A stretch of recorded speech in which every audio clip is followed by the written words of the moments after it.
peux lever ta main, ta voix et commencer à prier, s'il te plaît. Élève ta voix, s'il te plaît, et commence à prier. Prie ton papa, prie le Seigneur. Prie pour ces moments, s'il te plaît. Prie. Présente ces moments au Seigneur. Présente ces moments au Seigneur, s'il te plaît. Oh yes. Présente ces moments au Seigneur. Qu'il t'accorde l'intelligence. Qu'il t'accorde l'intelligence. Qu'il t'accorde l'intelligence.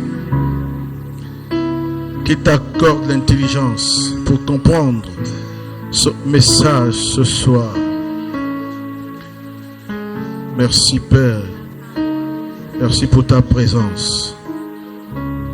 Au nom de Jésus-Christ. Amen. Est-ce qu'on peut acclamer notre Seigneur?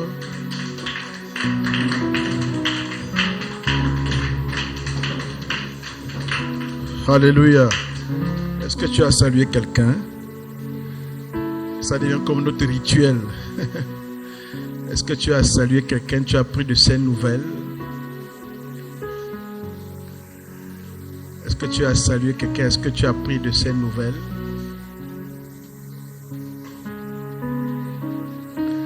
Est-ce que tu as salué quelqu'un? Est-ce que tu as pris de ses nouvelles?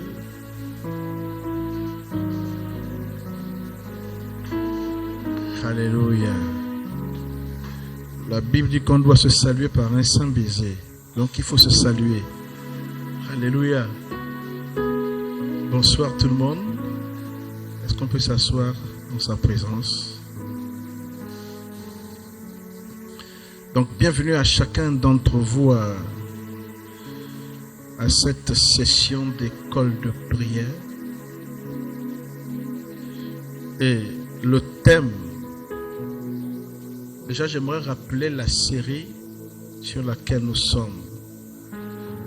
Peut-être certaines personnes disent, mais de quoi est-ce qu'il parle quand il parle de série?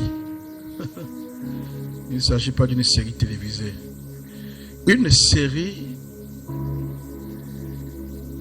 est un thème que l'on développe en plusieurs enseignements.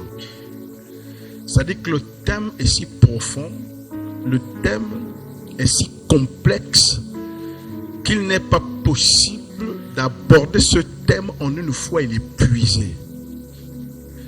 C'est pourquoi on l'étudie aspect après aspect, sous-thème après sous-thème. C'est pourquoi on l'appelle une série.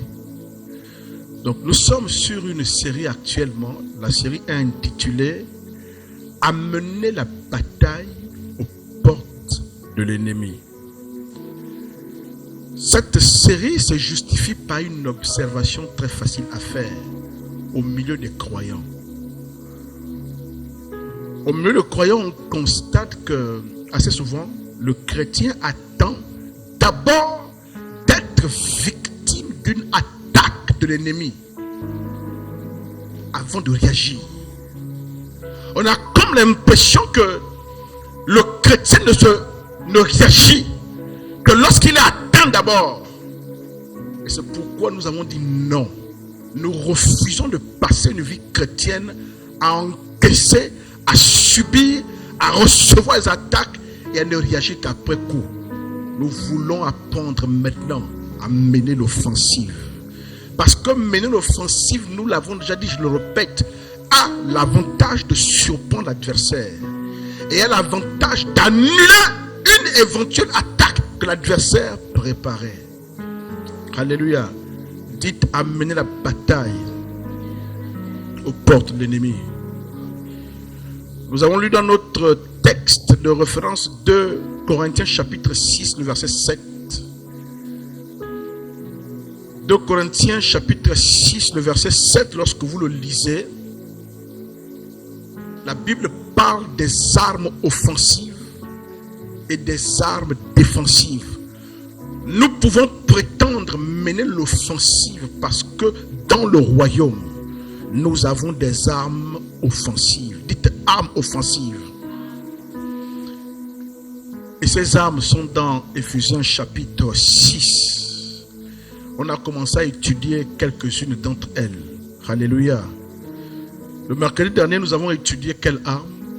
L'épée de l'esprit. Aujourd'hui, nous allons étudier une arme qu'on appelle le bouclier de la foi. Dites le bouclier de la foi. Mais cette arme peut paraître bizarre par rapport au contexte d'étude qu'on est en train de mener. L'étude qu'on est en train de mener consiste les armes offensives. Parce que lorsqu'on dit d'amener la bataille aux portes de l'ennemi, il s'agit de mener l'attaque. Dites mener l'attaque. Dites mener l'attaque. Lorsqu'on parle d'amener la bataille aux portes de l'ennemi, il s'agit de mener l'offensive. Mais pour mener l'offensive, il faut des armes offensives.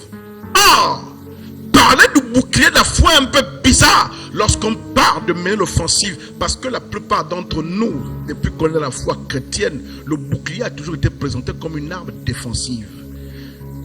Puisque le texte qu'on va étudier ce soir, Éphésiens chapitre 6, verset 16, est-ce qu'on peut le lire rapidement? Éphésiens chapitre 6, verset 16. Éphésiens chapitre 6, le verset 16, dans la version Louis II, la Bible dit: prenez par-dessus tout cela le bouclier de la foi, par lequel vous pourrez éteindre tous les traits enflammés de l'ennemi.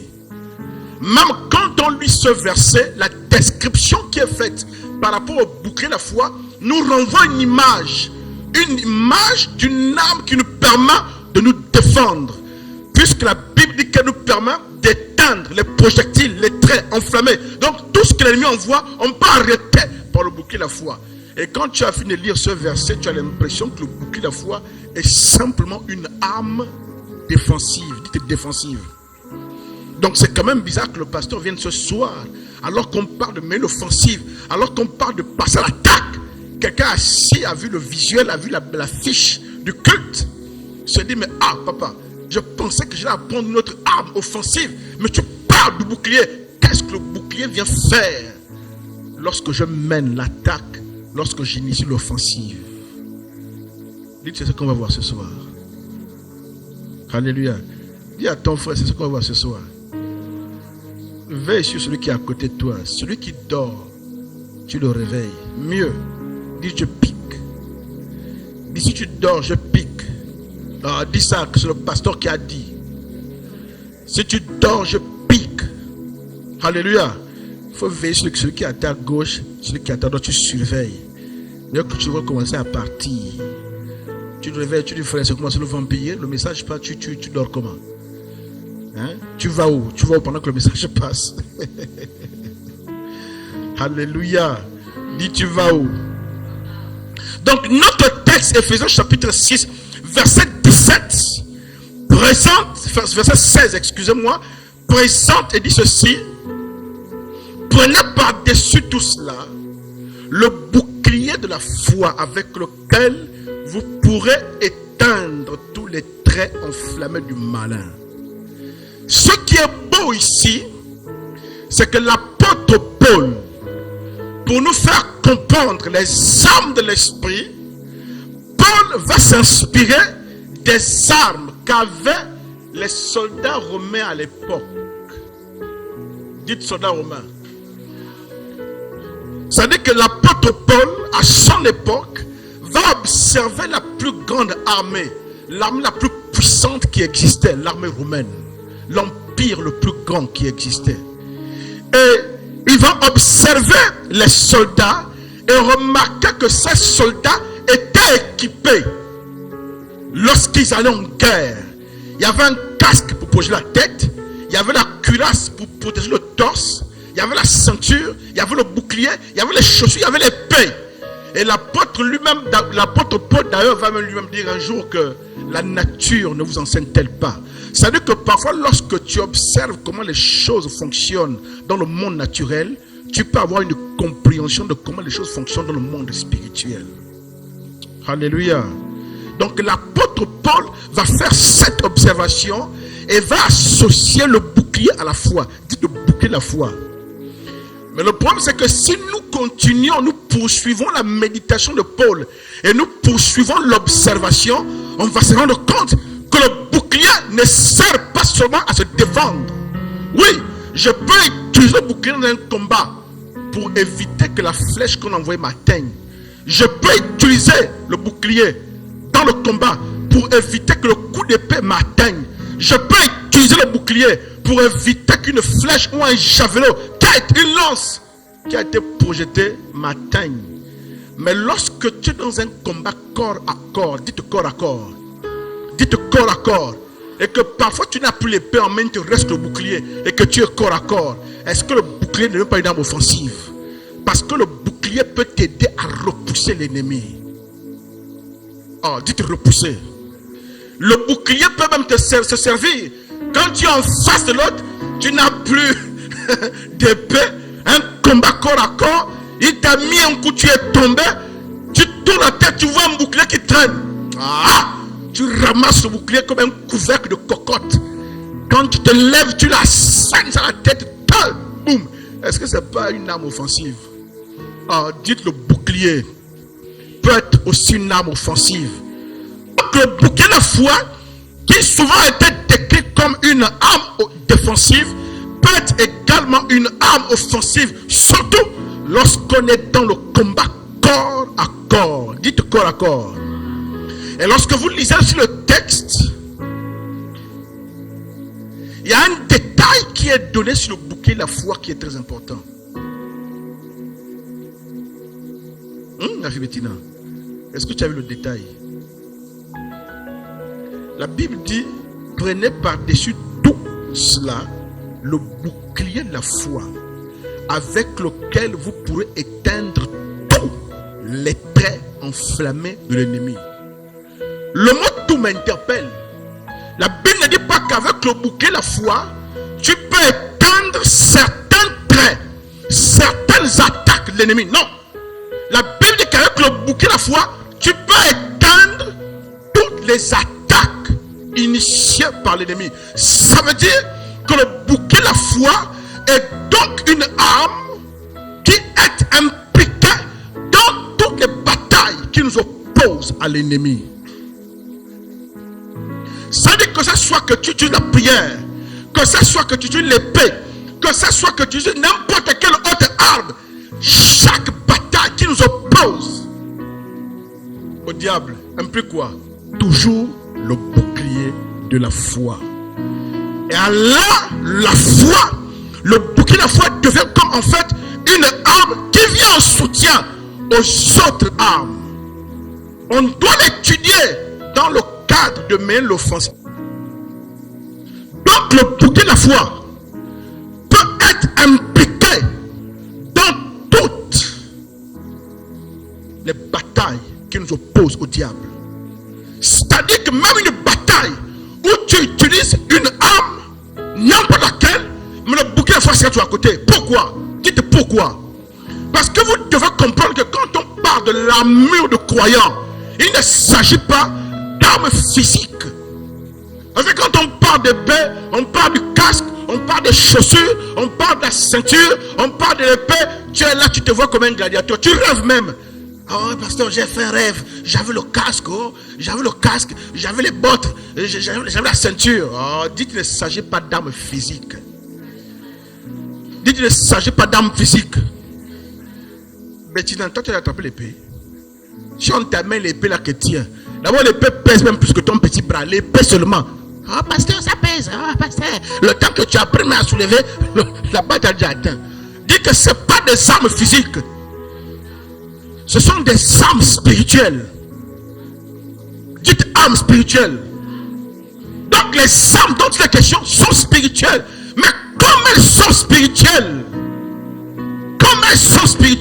comment fait-on pour les avoir? Tu ne les vois pas avec tes yeux physiques.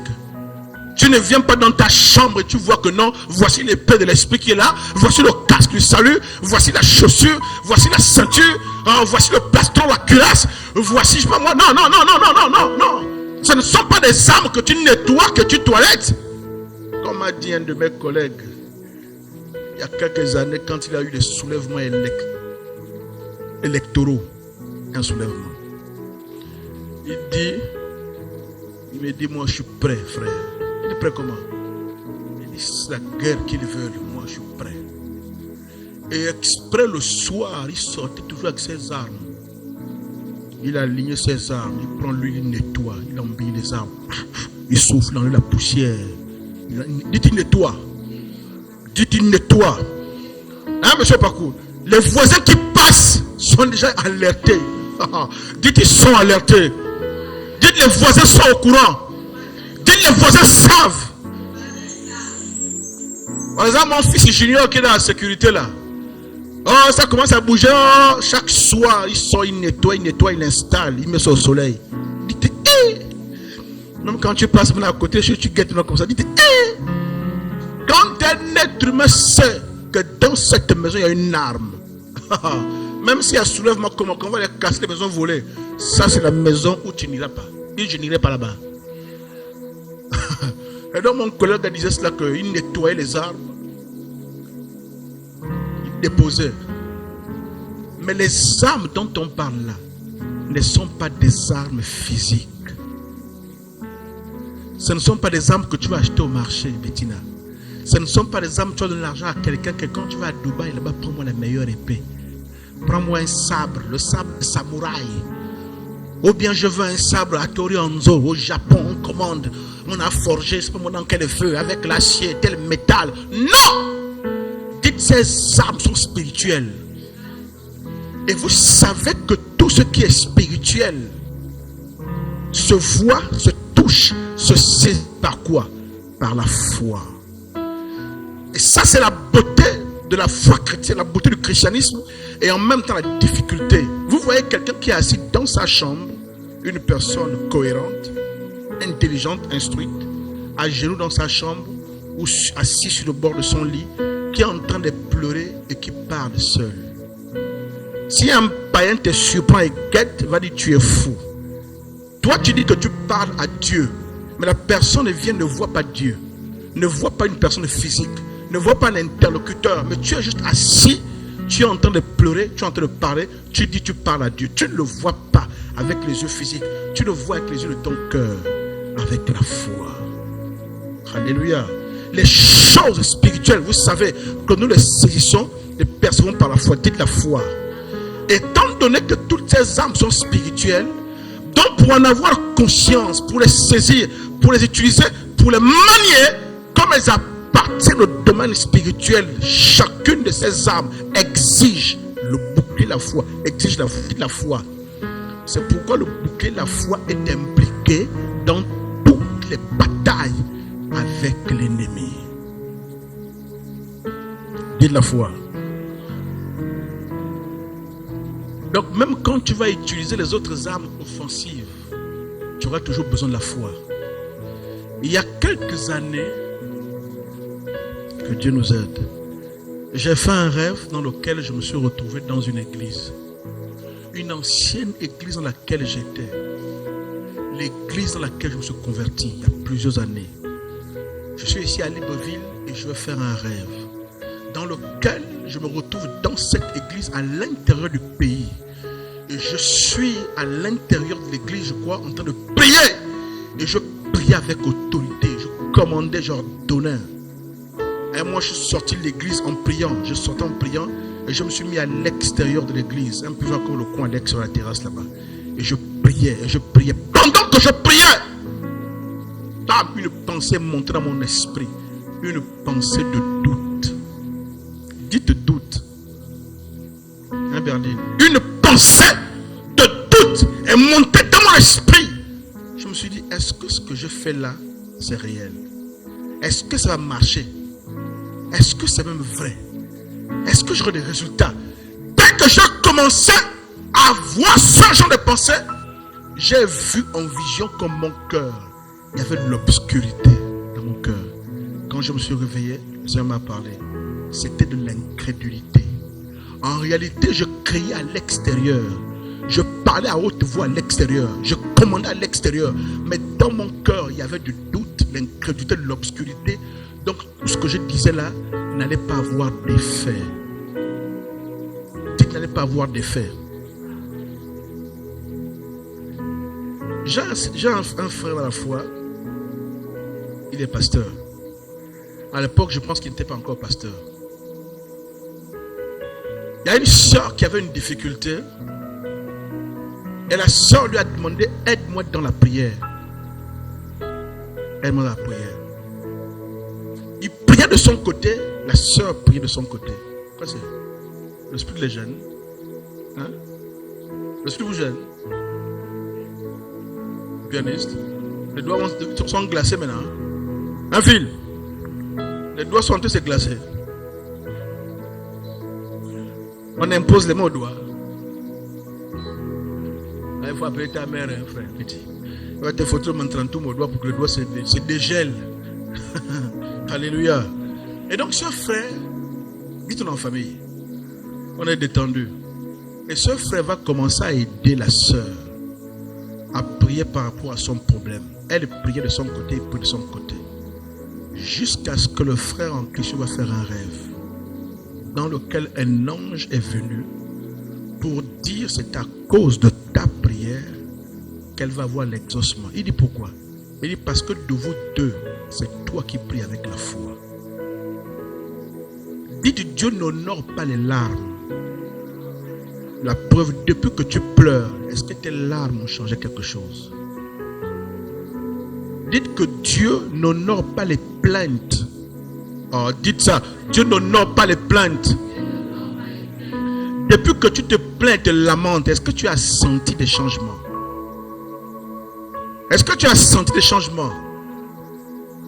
Alvina, Dieu n'honore pas les plaintes. Dieu n'honore pas les lamentations. Dieu n'honore pas les larmes. La seule chose qui te rend agréable, c'est la foi.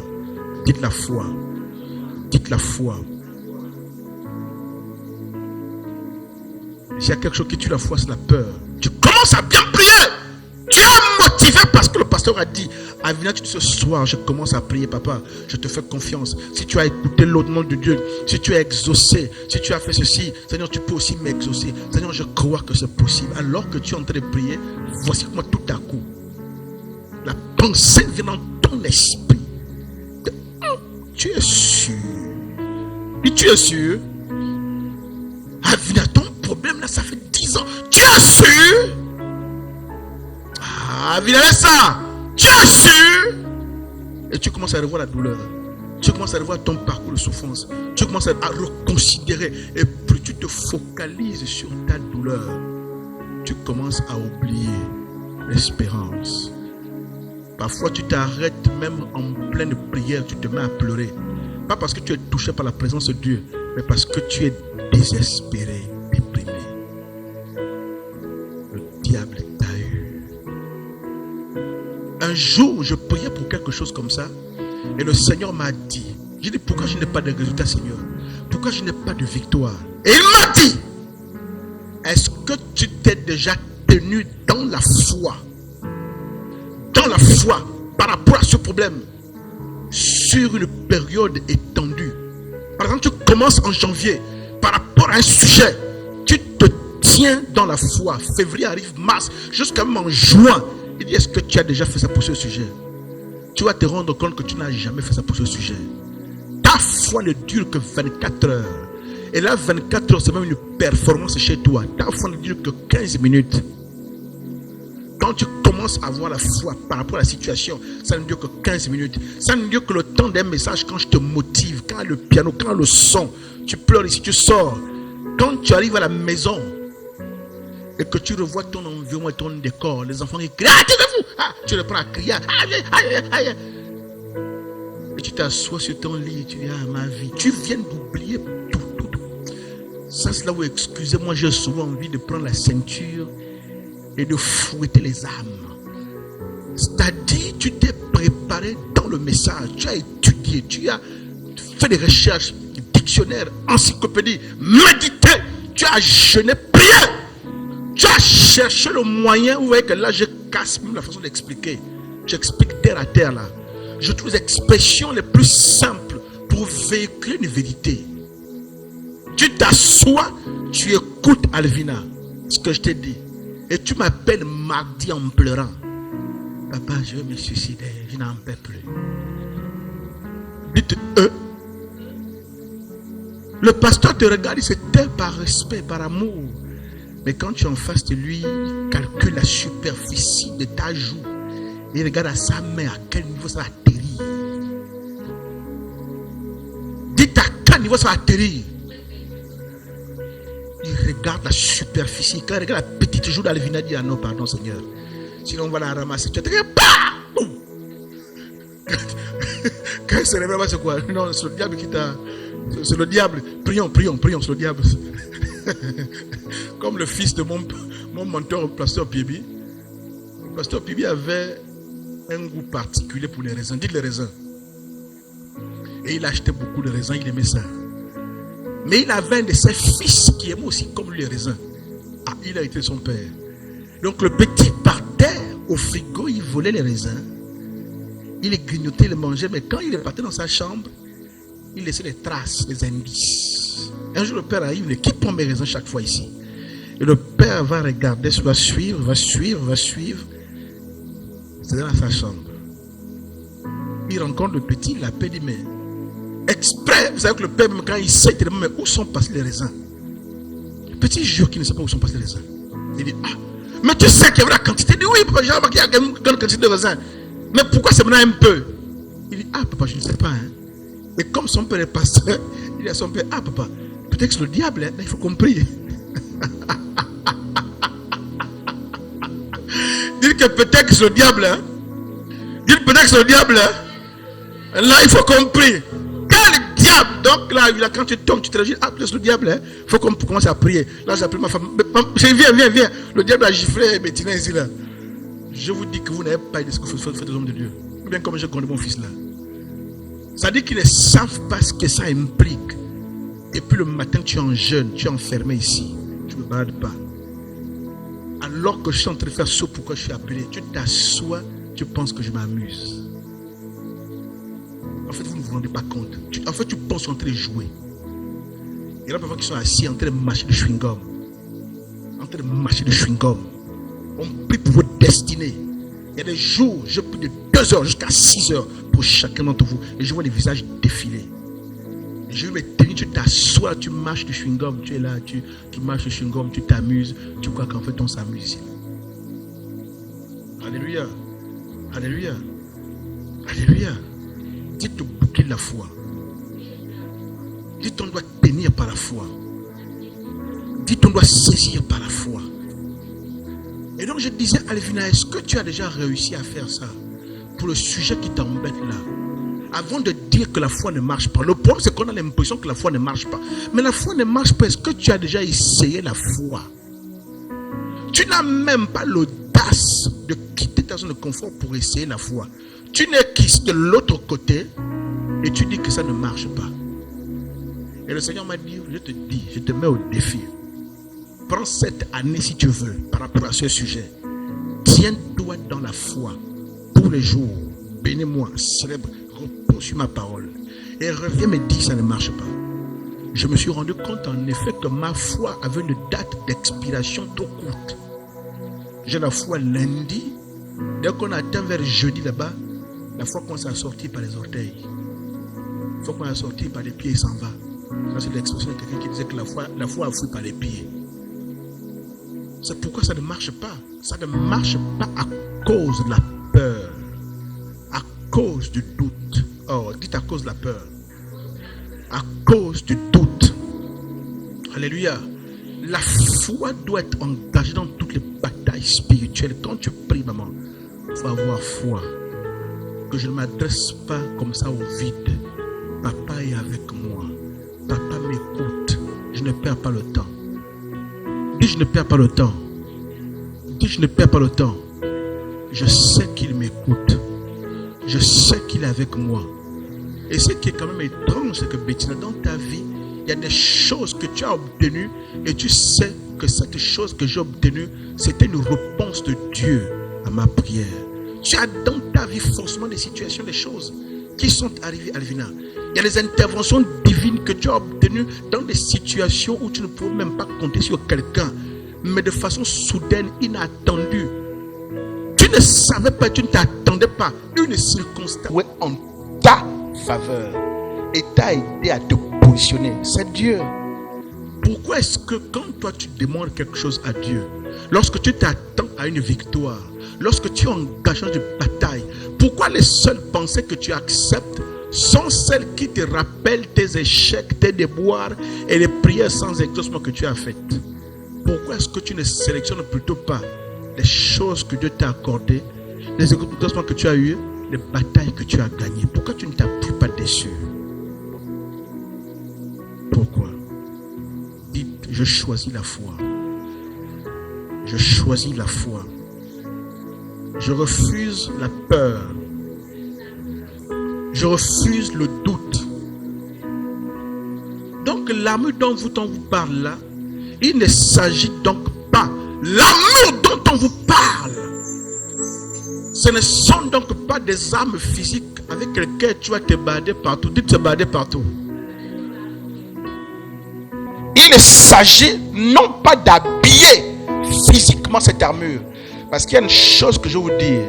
Chaque arme de cette armure est en réalité le symbole d'une vérité spirituelle qui est rattachée et qui est dans la parole de Dieu. Dites vérité. Chaque arme est en réalité une vérité, une réalité spirituelle. Pour saisir cette arme-là, il faut juste croire. C'est ta foi, c'est le fait que tu crois qui te donne accès à cela. Oh, qui a compris quelque chose? J'ai une grande soeur. Dites sorcellerie. Dites sorcellerie. On aime faire la guerre contre les sorciers, non? J'envoie le feu. Le feu, tu envoies, tu recules même. J'envoie le feu. Tu trembles là-bas. On entend comment les autres se cognent. Tu entends le feu. Tu trembles, tu entends le feu, tu envoies le feu. J'ai une grande soeur qui se retrouve dans un rêve au village. Dans son rêve, elle est attaquée. Je crois par un sorcier, oui. Et dans la peur, désespérée, elle crie au nom de Jésus. Au nom de Jésus. Le sorcier la regarde. Tu penses que ton Jésus va me faire quoi? Dites oh. Dites oh. Ça c'est pas la chose qui t'envoie en finale. Ton Jésus va me faire quoi? Or, dans l'église, on nous a souvent dit que les démons ne peuvent pas dire Jésus non. Que le sorcier ne peut pas dire Jésus non. Dites ces catégories de démons par catégorie. Il y a des catégories de niveaux supérieurs qui peuvent dire Jésus. La Bible parle des 7 fils de Séva qui étaient partis faire la délivrance, non? L'esprit impur a dit quoi? Je connais qui est Jésus et je sais qui est Paul. Est-ce que l'esprit n'a pas dit Jésus? Donc d'où vient qu'on dit que les esprits ne peuvent pas dire Jésus? Et à l'époque, quand on faisait délivrance, on prenait la Bible, tu mets à côté l'esprit. Voilà la Bible, voilà la Bible. Un jour, il y a un frère qui a mis la Bible comme ça, l'esprit a arraché, il a déchiré la Bible. Oh! Le frère qui dit, bon, ça, c'est un esprit dangereux. Lui, là, c'est quelle catégorie, je ne sais pas, il vient de quelle planète. Dis, il vient de quelle planète? L'esprit a dit Jésus.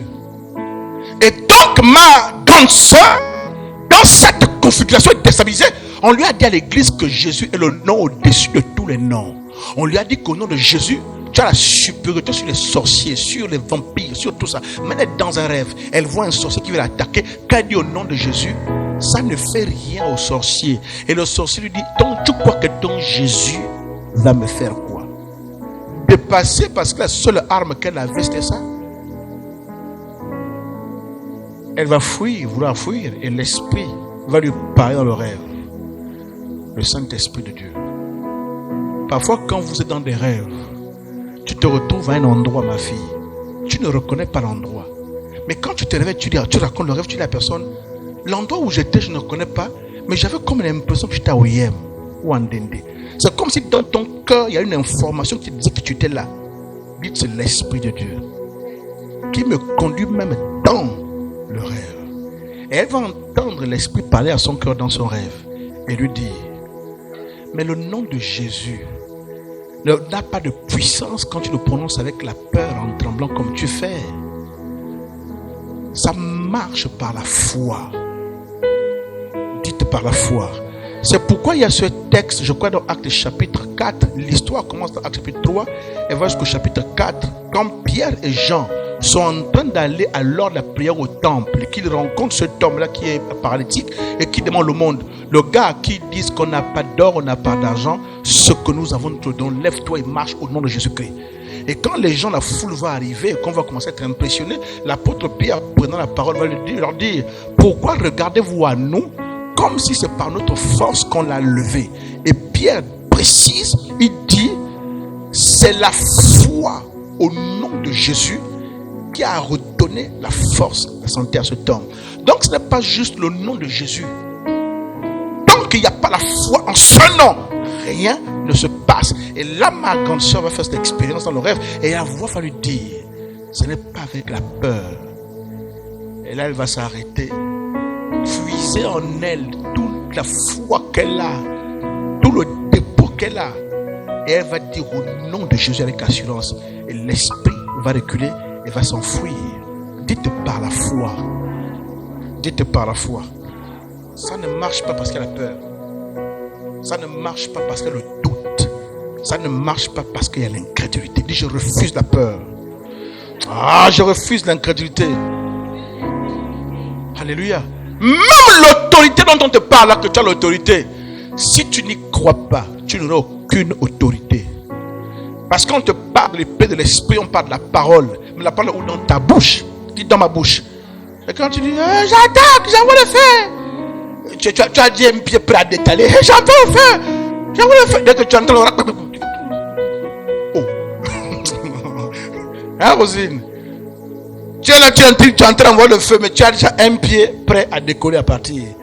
Dès que le rap passe, tu décolles. Ah, laissez-moi. Oh, laissez-toi comment? Dites la peur. Donc les armes de l'esprit dont on parle là, il s'agit de vérité divine. Il s'agit de réalité spirituelle dont il faut avoir conscience, qu'il faut accepter, qu'il faut garder dans son cœur. Tu connais l'histoire du pasteur BBC qui avait été empoisonné. Il se rend compte qu'il a été empoisonné. Il va dans sa chambre d'hôtel, il commence à vomir du sang. Dites qu'il commence à vomir du sang. Et il se souvient du texte qui dit, en mon nom, vous prendrez des breuvages mortels et rien ne vous arrivera. Ce pouvoir de battre l'effet du poison est disponible, mais tu n'y as pas accès si tu ne crois pas. C'est ce que ça veut dire. Que dans la parole de Dieu, il y a des pouvoirs, il y a des vérités, il y a des réalités, mais le principe actif, souvent quand on parle de médicaments, on parle de la molécule, non? On parle du principe actif, non? Ça veut dire que le principe actif de cette vérité, pour que tu aies accès, il faut avoir la foi, il faut y croire. Ah, dites il faut y croire. Si tu ne crois pas, ça ne marche pas. C'est pourquoi tu vas te rendre compte parfois, un jour, je dis, Seigneur, c'est compliqué cette histoire-là, c'est compliqué. Et Seigneur, ça ne marche pas. Et Dieu me pose la question, tu dis que ça ne marche pas? Oui. Et Dieu me dit, mais pour telle personne, tu as écouté le témoignage? Non, ça marche, non, oui. Pour telle personne, tu n'as pas écouté le témoignage, ça marche, oui. Est-ce que ces personnes sont les extraterrestres? Je dis non. Pourquoi ça a marché pour eux avec moi? Pourquoi ça a marché pour eux avec la foi? Pourquoi ça a marché pour eux? Et toi, tu es le seul à vouloir dire que ça ne marche pas. Le problème, c'est toi. Ce n'est pas que ça ne marche pas. Puisqu'il y a des preuves que ça marche. Et c'est pourquoi Hébreux chapitre 11, j'aime ce texte. Madame Bouma, un texte que j'aime. Qui dit quoi? Le texte, c'est quoi sur la foi? Ah, ma fille va parler au micro. Vas-y, développe. Or, sans la foi, il est impossible d'être agréable. Là, il a donné un autre texte. C'est un beau texte, mais ce n'est pas Hébreux 11. Ah, bon, elle a pris le verset 6. En plus, elle manœuvre bien comme, comme un pilote au milieu d'obstacles. Alléluia. Dans l'Hébreu chapitre 11, non seulement on donne au verset 1 la définition de la foi qui est une ferme assurance de ce qu'on espère, et on précise, comme tu dis, que sans la foi il est impossible d'agréable. Après, dans Hébreu 11, le gars qui écrit cite les héros de la foi et ce qu'ils ont accompli. Par la foi, Abraham a fait ça. Par la foi, Sarah a fait ça. Donc, dites les héros de la foi.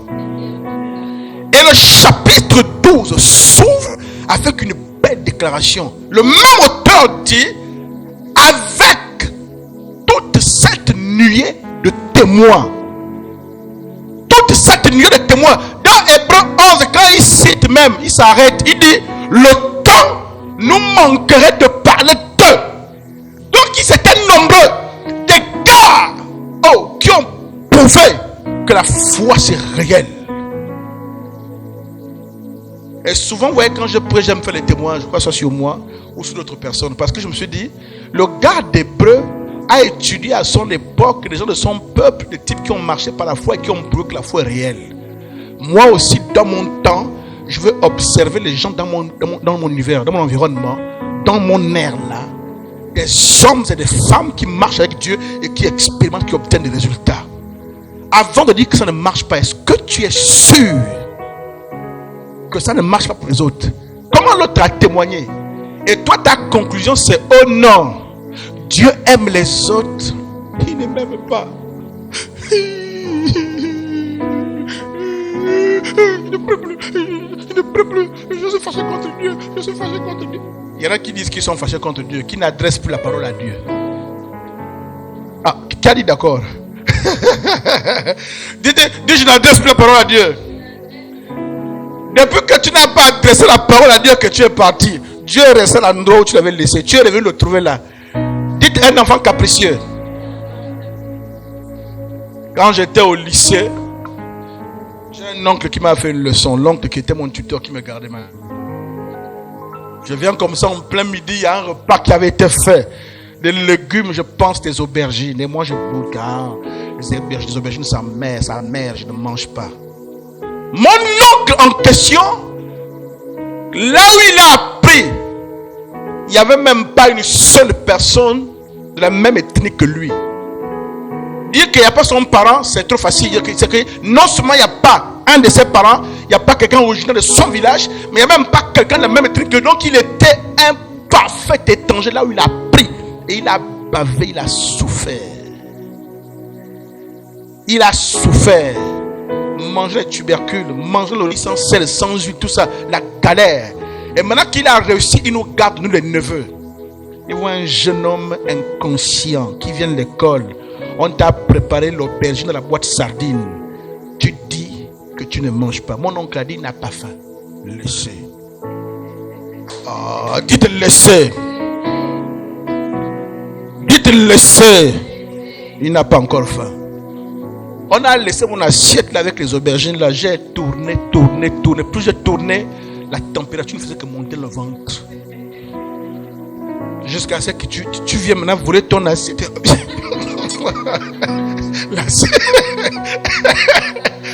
Pour éviter qu'on te voie maintenant. L'assiette c'est pour toi. Mais tu viens maintenant, tu organises une stratégie. Tu passes des les portes pour voler l'assiette qui est à toi. Et parfois Dieu fait que quand tu es en train de manger, on t'attrape encore. Ah vraiment, Dieu sait les choses. Pourquoi tu fais ça, Seigneur? On t'est bien en train d'amener. Tu as beau faire ça. Acclamons pour Jésus. On te surprend en train de voler ton assiette. Alléluia. Il y a un qui va mourir au fond là-bas de rire. Et quand tu te surprends, parfois tu as dit ça coule sur le boulot, tu as dit oh. Tu veux vite manger et partir. Dites éducation. Alléluia. Donc quand tu dis que ça ne marche pas là, ça marche pour qui? Dites que je n'ai pas la bonne attitude. Mais ça marche. Alléluia. Je peux vous challenger, je peux vous défier dès ce soir. Prends le sujet là, écrit. Je vous dis, j'ai fait ça à plusieurs reprises. Tu prends ce sujet, tu écris, Alvina, et tu décides de ne pas le laisser couler laisser vivre l'incrédulité sur ce sujet. Tu décides qu'à partir d'aujourd'hui, par rapport à ce sujet, je me tiens par rapport à la foi. Quand le doute commence à monter, je refuse. Quand le doute commence à monter, je refuse. Je me shoot et me booste avec les témoins des gens dans le même domaine qui ont réussi. Quand ça commence à monter, je refuse. J'écoute un message, je lis la parole. Fais le combat qu'on appelle le combat de la foi. De ne pas perdre la foi par rapport à ce domaine. Parce que la Bible dit, le texte que tu cites, le juste vivra par la foi. La Bible dit, mais si mon juste se retire, s'il se retire de quoi? Parce qu'il arrive que tu démarres par la foi et tu lâches, tu te retires. Et c'est pourquoi on a des projets qui parfois étaient en train d'enfanter dans l'esprit. Bam, ça arrête en suspension. Toi-même, tu bloques le processus. Si tu décides, Alvina, de te dire que j'ai telle année d'âge, j'ai tel nombre d'années d'âge, depuis que je doute, que je pleure, que je me plains, vous avez déjà entendu le témoignage de quelqu'un qui a dit, je me suis enfermé, j'ai pleuré, j'ai tellement pleuré, que bim, j'ouvre les yeux, une mallette d'argent est apparue à cause de mes pleurs. Qui a déjà entendu un témoignage comme ça là? Hein, Rosine? Genre, tu t'inquiètes, tu te lamentes, tu t'en sors, ma vie, je suis pauvre, ma famille, mes parents, je suis orphelin. Et quand tu finis, tu vois seulement un ange vient, ma fille, bravo. Tu as atteint le niveau de plainte qu'il fallait atteindre pour débloquer. Dites le niveau de plainte qu'il fallait atteindre pour débloquer. Et voici ton sac, ta mallette que tu as bien mérité. Vous avez entendu un témoignage comme ça là? À part les maux de tête que les pleurs t'amènent, à part la tension que tu provoques, à part les ulcères d'estomac que le regret t'amène, à part la veine sort ici, la veine sort là, à part les yeux qui rougissent, est-ce que... dites, soyez un peu intelligent. Mais la stratégie ne marche pas, ça te détruit, ça t'avilit, ça te tue, ça bouffe ta santé. Pourquoi tu insistes? Berline, pourquoi tu insistes? Dis-le pourquoi tu insistes. Elle dit, mais c'est bizarre, elle a foi que ça a marché. C'est comme ça que ça a marché. Je continue à pleurer, je continue à insister. Là, c'est bizarre. Dites que nous, on persévère dans le mauvais côté. C'est-à-dire que tu persévères dans les larmes, tu persévères dans les plaintes. Là-bas, tu es endurant. Ça fait 5 ans que tu n'as pas abandonné. Tu pleures pendant 5 ans. Tu te plains pendant 5 ans. Là-bas, tu as la foi. Tu persévères pendant 5 ans. Tu persévères. C'est les 5 ans que tu as appris à persévérer dans les larmes. C'était 5 ans que tu as appris à construire ta foi et à persévérer dans la foi. Tu ne serais pas arrivé à 5 ans, tu aurais eu la victoire depuis. Je vous mets au défi. Écrivez. Alvina écrit, prends un papier. Dis bon papa. Dites papa. Tu écris, tu me la dates, tu me l'heure. Tu dis à partir de maintenant pour ce sujet, je ne doute pas. Dites la foi. Je me tiens par la foi. Quand les pensées arrivent, tu ne comprends pas, tu dis c'est faux. Mon Dieu est fidèle, il est capable de le faire. Chaque semaine tu répètes, tu confesses. Mais ce qui est bizarre même, c'est qu'il y a quelques temps, ce matin j'étais sur la plateforme de prière. On en a parlé. J'ai une fille qui a un témoignage où il y a des années, à cause des mariages qui n'ont pas réussi dans sa famille, écoutez, elle a eu la sauce. Je veux dire, elle a eu une idée captive que donc le mariage n'est pas une bonne chose. Moi, je ne me marierai pas. Elle dit, Seigneur, c'est que moi je veux, c'est d'avoir un boulot, d'avoir des enfants, d'avoir ma maison. Elle a commencé à répéter ça, à proclamer, à entretenir, nourrir cette pensée pendant des mois, pendant plus de 2 ou 3 ans.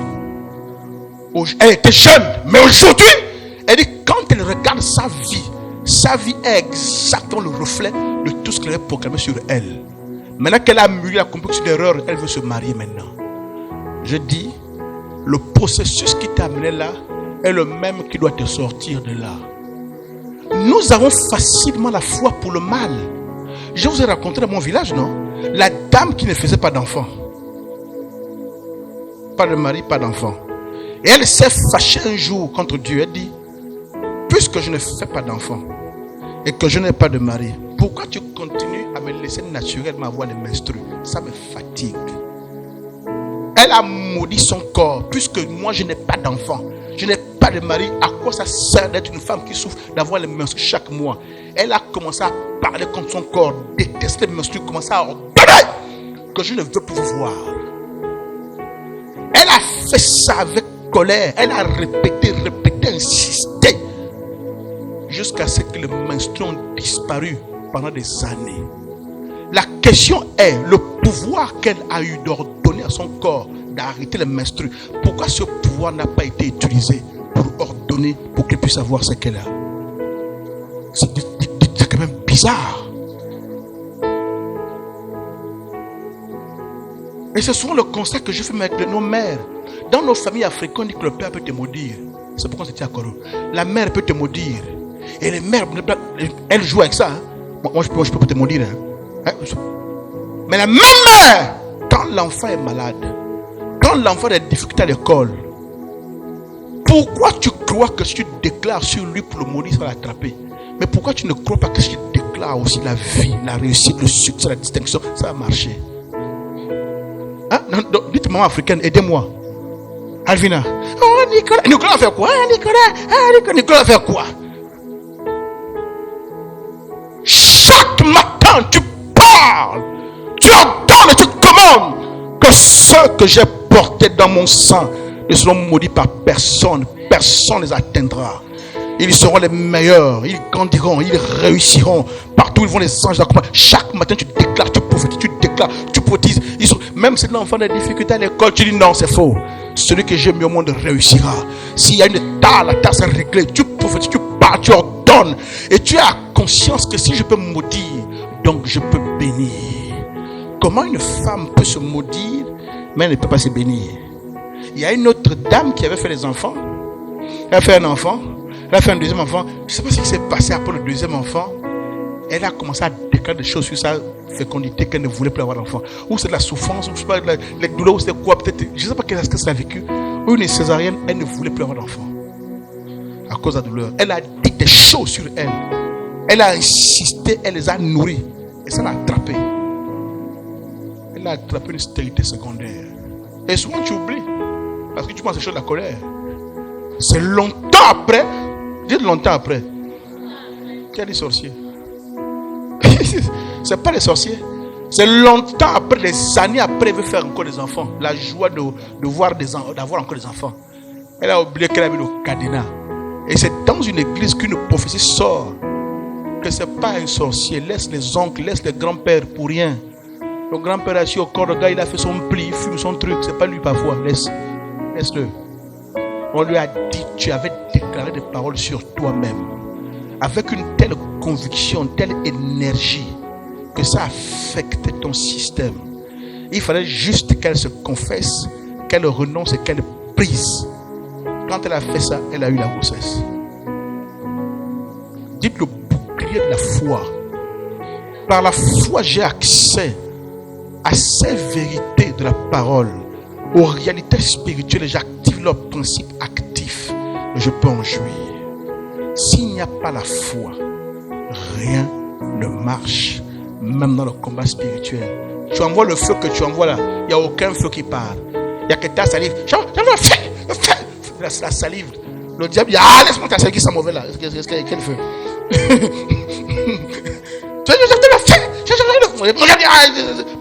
Même le démon fait.